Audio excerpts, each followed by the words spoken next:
And he said as early as elementary school, he knew that there was a problem. And what kind of problems were those? Sexual fantasies. He was surprised that no one caught it, that no one noticed that there was something different about Dennis Rader, even in grade school. It was the beginning of Dennis Rader's secret life, and he continued to hide it from everyone at Wichita Heights High School.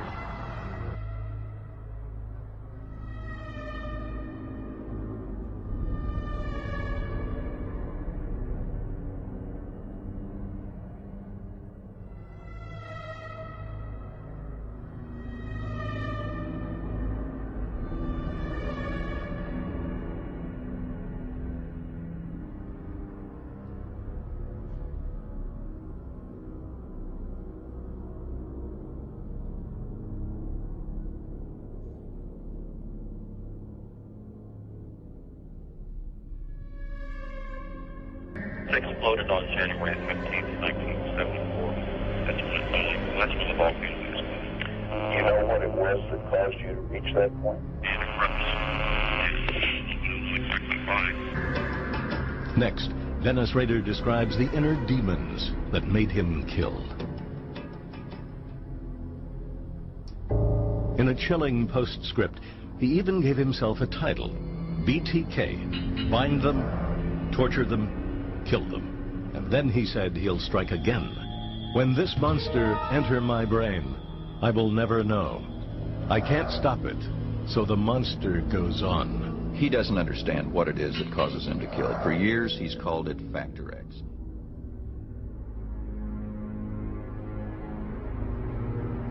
He said Factor X was the same thing that Son of Sam had.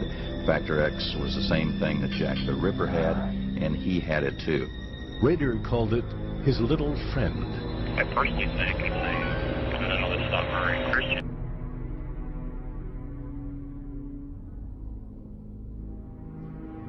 But I actually think it's a demon. And it turns out that it was this frog-like demon thing that he's drawn in his mind. So what he is saying basically is the demon was with him during the murders.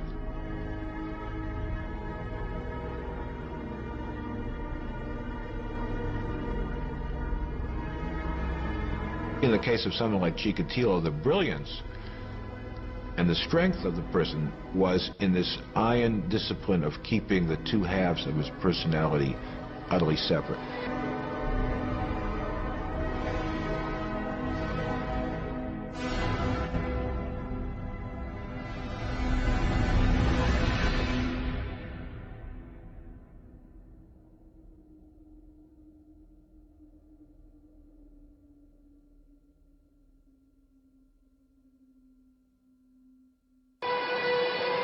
For over 2 years, Chikatilo managed to keep his murderous rage under control. But finally, the dark side of his personality resurfaced.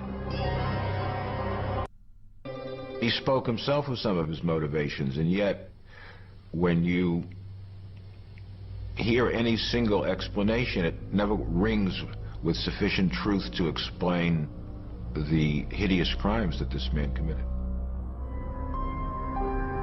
Whether you believe that he was the victim of the circumstances under which he was born, or whether you believe he was an evil person who used free will to do what he did and wanted to kill,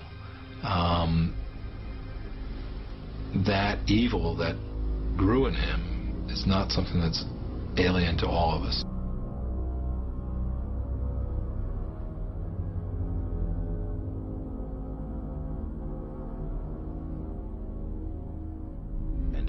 My brain should be taken apart, piece by piece, and examined, so there wouldn't be any others like me.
told nobody you go over and kill those people out there. Decide who does what and where they do it at. I never told nobody you go over and kill those people out there. Decide who does what and where they do it at.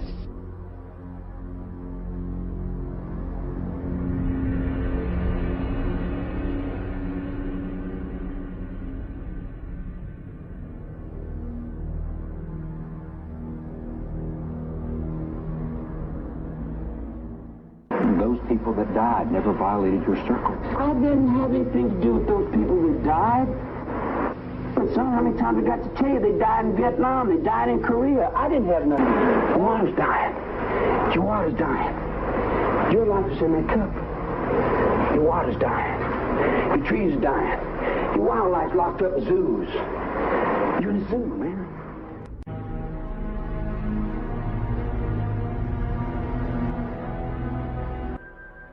I think that if not more people try to reflect and take back their projections and take the opposite within themselves, there will be a total destruction. Hugo Chavez has never made a secret of his disdain for the U.S., but today that disdain was a shout heard round the world, and Chavez took direct aim at President Bush, calling him a devil. The devil came here yesterday. Yesterday, the devil came here. Right here. And it smells of sulfur still today. The leftist leader referred to President Bush as the spokesman for imperialism, who is trying to, quote, exploit and pillage the people of the world. I have the feeling, dear world dictator, that you are going to live the rest of your days as a nightmare, because the rest of us are standing up. All those of us who are rising up against American imperialism. The speech was greeted with what observers described as tentative laughter and some applause. The U.S. ambassador, however, was not amused. We're not going to address that sort of comic strip approach to States like these and their terrorist allies constitute an axis of evil.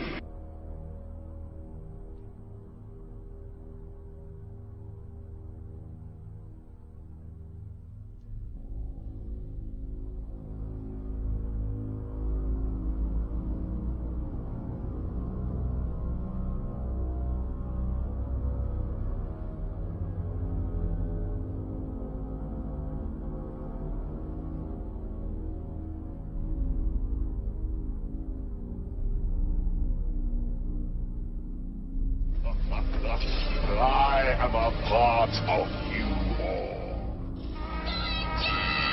Kill him! Kill